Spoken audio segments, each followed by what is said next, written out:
Hi అండి, welcome back to my channel అండి. Please subscribe to my channel అండి. నేనైతే హెల్త్ రెసిపీస్తోనే వస్తానండి. ఈరోజు పాలకూరతో పచ్చడి అంటే పాలకూర చట్నీ కూడా చెప్పొచ్చండి.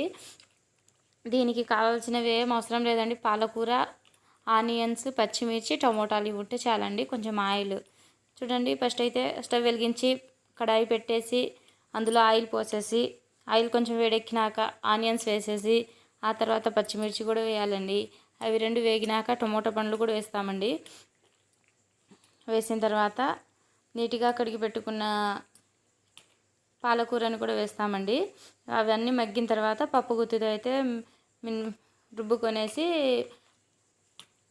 అలాగే పప్పు గుత్తితో రుబ్బేటప్పుడు సాల్ట్ కూడా వేసుకోవాలండి. నేను సాల్ట్ చెప్పలేదని వేసుకోకుండా ఉండేరు. సాల్ట్ కూడా వేయాలండి. అంతేనండి. అదైతే ఇంకా రుబ్బిన తర్వాత వస్తుందండి రిజల్ట్.